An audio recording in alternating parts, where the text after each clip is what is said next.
اگر ہم رفع الیدین نہ کریں تو کیا ہماری نماز ہو جائے گی؟ سوال یوں نہیں کرنا چاہیے، سوال یوں کرنا چاہیے. دیکھو میں کہتا ہوں یہ بھی سوال غلط ہے کہ اگر کوئی کہے کہ میں رفع الیدین کر رہا ہوں میری نماز ہو جائے گی. مجھے کیا پتا کہ اگر کوئی رفع الیدین کے ساتھ نماز پڑھتا ہے اور پھر وہ پوچھتا ہے کہ میں نے رفع الیدین کی ہے میری نماز ہو گئی؟ میں نہیں کہہ سکتا ہو گئی.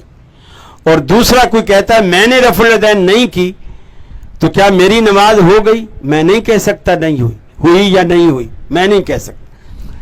آپ کا سوال یہ ہونا چاہیے کہ کیا رسول اکرم نے اپنی 23 سالہ دور نبوت کی زندگی میں کبھی رفع الیدین کے بغیر نماز پڑھی؟ سوال یہ ہونا چاہیے. اور جب میں کہوں کہ نہیں پڑھی پھر یہ میں آپ سے پوچھوں کہ اب آپ کو نماز کیسی پڑھنی چاہیے؟ ہوئی ہے یا نہیں ہوئی ہے تو اللہ کو پتا ہے، ہمیں کیا پتا. ہاں جس مسئلے میں رسول اللہ نے کہہ دیا کہ اس کے بغیر نماز نہیں ہوتی، جیسے فاتحہ آپ نے فرمایا لا صلاۃ لمن لم یقرأ بہا، اس کی نماز نہیں ہوتی جو اس کو نہیں پڑھتا. رفع الیدین کے لیے آپ نے یہ الفاظ نہیں کہے، البتہ یہ فرمایا صلو کما رأیتمونی اصلی، مرد ہے یا عورت دونوں ایسے نماز پڑھو جیسے تم نے مجھے پڑھتے ہوئے دیکھا ہے.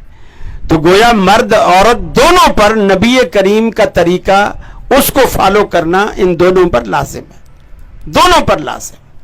تو لہذا سوال یہ ہونا چاہیے کہ نبی کریم صلی اللہ علیہ وسلم نے اپنی ساری زندگی رفع الیدین کے بغیر نماز پڑھی؟